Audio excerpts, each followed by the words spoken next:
Já fazem algumas semanas que nós começamos a estudar o conceito de espiritualidade. Introduzimos ele conceitualmente primeiro. No encontro passado, nós vimos aí que espiritualidade e religião não são a mesma coisa. E hoje nós vamos comparar a espiritualidade com aquilo que normalmente nós chamamos de humanidade e também com a ciência. Vamos começar primeiro com a questão humana, né? Essa é uma questão que a gente muitas vezes se coloca, né? O que é um ser humano? E nós temos aqui para começar algumas frases que nós lembramos, né, que como seres humanos, na verdade, nós temos uma espiritualidade intrínseca, né? Ao ponto que, por exemplo, o padre Pierre de Chardin, francês jesuíta, bem famoso, diz que nós não somos seres humanos que passam por uma experiência espiritual, mas que é ao contrário, que nós somos seres espirituais que estamos passando por uma experiência humana. Ele não é o único a enunciar esse conceito. O Wayne Dyer também cita isso, né, de uma forma bastante semelhante, né, quando ele diz que nós somos seres espirituais vivenciando uma experiência humana. Essa questão, né, do que está de fato por trás, então, do fato de sermos humanos é abordado por muitos autores em todas as épocas, né? Temos aqui uma escritora americana contemporânea, Sandy Nathan, que diz que a vida, a nossa vida, é o nosso caminho espiritual. É aquilo que está bem à nossa frente. Diz ela que não é possível vivermos a vida dos outros. A nossa tarefa é viver a nossa vida e parar de tentar copiar aquela que nos parece melhor. E outra escritora americana, Julia Cameron, né, nos dá a receita para fazer isso. Lembrando que não há necessidade de trabalharmos para nos tornarmos espirituais. Nós já somos espirituais. A gente só precisa lembrar disso. O escritor sul-africano Anton Martin, também contemporâneo, ligado aí na Igreja Católica, né, diz que ser humano é uma conexão direta com o divino. Diz ele, né, que nós somos um ser divino, uma divindade de jeans e camiseta, e que dentro de cada um de nós habita a infinita sabedoria das eras e a sagrada força criativa de tudo o que é, será e sempre foi.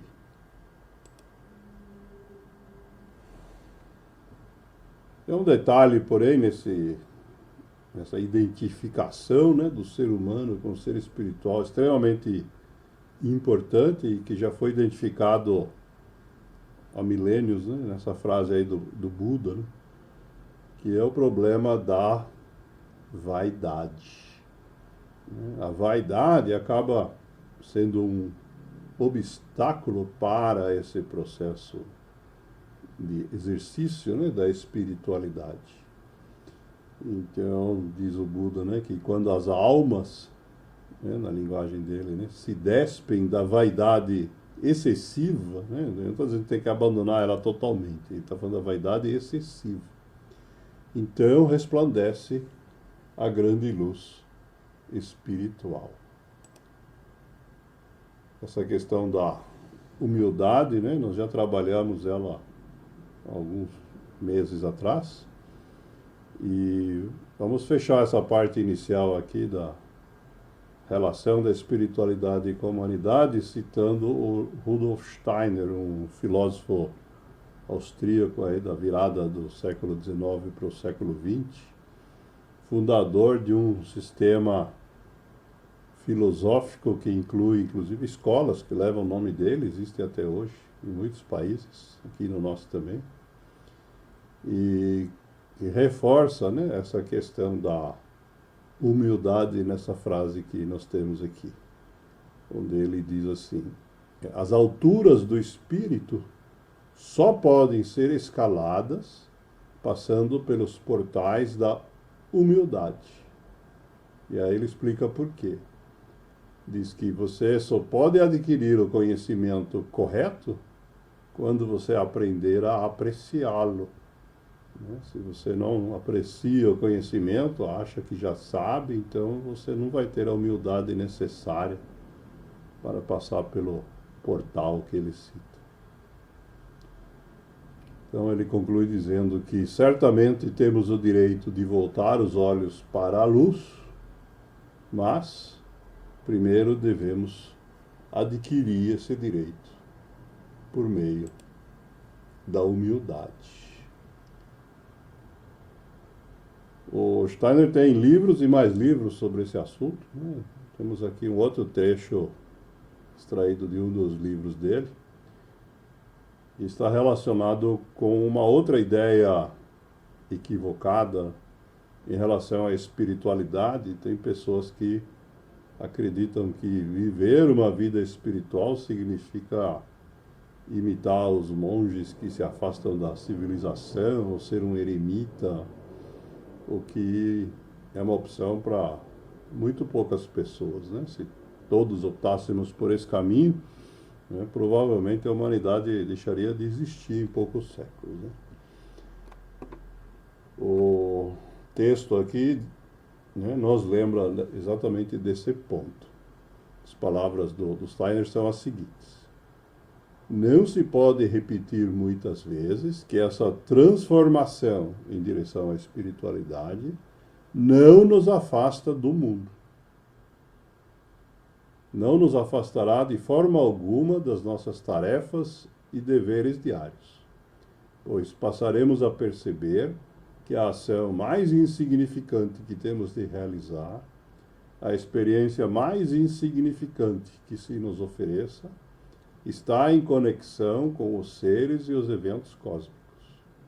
Quando essa conexão é revelada em seus momentos de contemplação, nos voltamos para as atividades diárias com um poder novo e mais completo. Por enquanto, sabemos que nosso trabalho e nosso sofrimento são dados e suportados em prol de um grande todo espiritual e cósmico. Então ele conclui dizendo: não ao cansaço, mas força para viver nasce da meditação. Uma prática aí que muitos já seguem.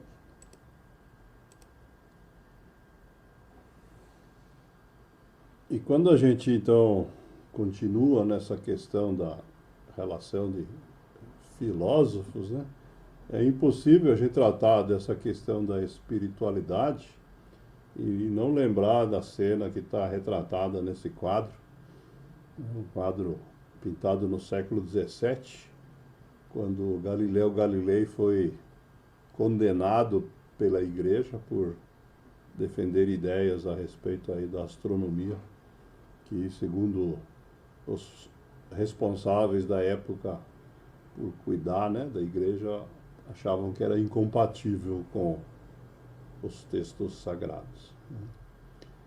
De fato, esse é um processo que foi revertido, né, quase 350 anos depois, e no ano 2000 o Papa acabou inclusive fazendo um pedido de desculpas em público, né, pelo erro cometido. Esse conflito, então, que ficou latente aí por 350 anos, né, nós estamos trazendo aqui não pela questão de igreja ou astronomia, mas porque acabou, na verdade, fazendo com que na evolução do pensamento, inclusive no do Steiner, tenha uma influência importante, né, de que existe algo assim como uma separação entre o que é ciência e aquilo que espiritualidade e, no caso aqui, também a visão de uma religião. Tanto isso acabou sendo desenvolvido que, num determinado momento, foi apresentado por muitos filósofos a ideia de que a razão humana seria capaz de, com o tempo, entender tudo o que nós temos. Mas, com o passar dos séculos, nós descobrimos, usando a própria razão, que ela tem seus limites. E para a gente entender isso, né, temos aqui algumas frases do Einstein, né, que talvez um dos cientistas aí mais famosos e que foi mais prolífico na sua vida, né, mostrando que, na verdade, a ciência não esgota o que, de fato, a gente enfrenta na nossa vida. Tem mais. Né?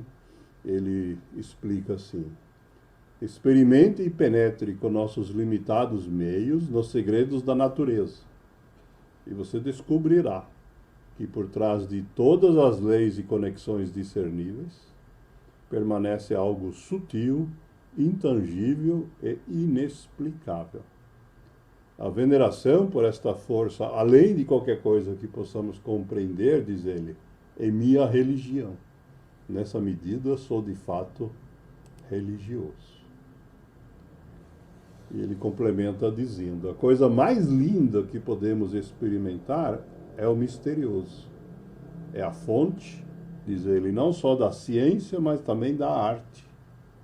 Aquele para quem a emoção é estranha, que não consegue mais parar para se maravilhar e permanecer envolto em temor, está praticamente morto. Seus olhos estão fechados, né, quando a gente usa apenas a razão. Diz ele ainda: a percepção do desconhecido é a mais fascinante das experiências. O homem que não tem os olhos abertos para o misterioso passará pela vida sem ver nada. E ele termina dizendo que só há duas maneiras de viver a vida. A primeira é vivê-la como se os milagres não existissem, né? Acreditando que a ciência explica tudo, né? E que nada foge, né, das leis que a ciência desenvolveu na descrição da natureza. E a segunda forma, diz ele, é viver como se tudo fosse milagre. Essa é a receita. E para quem não acredita ainda, né, nós temos aqui dois exemplos, né, de questões que a gente não vai detalhar, mas em 1932, o ganhador do Prêmio Nobel de Física, o Werner Heisenberg, foi premiado por essa frase, né, na fórmula, na verdade, que ele demonstrou, né, e na física quântica, né, quando a gente desce no mundo das coisas muito pequenas, nós não conseguimos medir as coisas com a precisão que a gente imagina ter a capacidade que nós temos no mundo maior, que nós estamos habituados a medir as coisas em metros, segundos, etc. Quando a gente tenta medir, a gente acaba modificando aquilo que a gente está medindo. Outra questão também de limite aí da nossa capacidade de raciocínio vem da lógica matemática, né? Quem quiser ir a fundo na história tem a indicação de um livro. Esse livro existe também em português, né?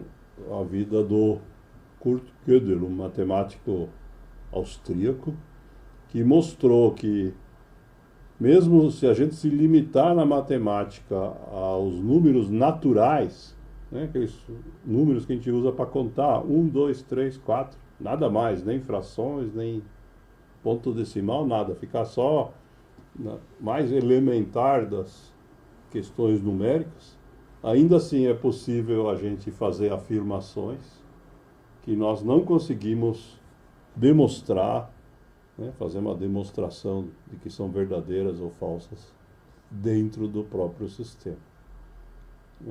Essa demonstração, né, desse fato ele publicou em 1931. Então nós estamos aí já há mais de 100 anos e nós temos ainda gente achando, né, que a razão é capaz de explicar tudo. Infelizmente, né, esse é o peso, a influência, né, dessa briga ou separação entre a ciência e a espiritualidade.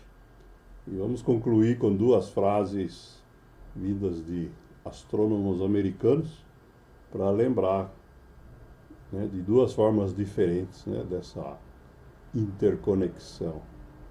O Neil Tyson diz que estamos todos conectados, uns com os outros, biologicamente, porque cada um de nós ganhou genes de outras pessoas. Ele complementa, para a Terra, né, a nossa conexão com o planeta é química, porque nós somos feitos, as nossas células são construídas dos mesmos elementos químicos que o planeta. E se a gente descer mais um pouco, diz ele, se a gente olhar para o universo inteiro, todas as estrelas e galáxias são feitas dos mesmos átomos que a gente é feito. E por último, temos essa frase aqui do Carl Sagan, né, que ficou famoso pela série de televisão Cosmos, né, nos anos 70, foi reprisada há poucos anos. Quem não viu, vale a pena, né, assistir, já está disponível aí em vários serviços de streaming. E ele nos explica que, relacionando a ciência e a espiritualidade com outras questões que nós tocamos há pouco. Diz assim, a ciência não é apenas compatível com a espiritualidade.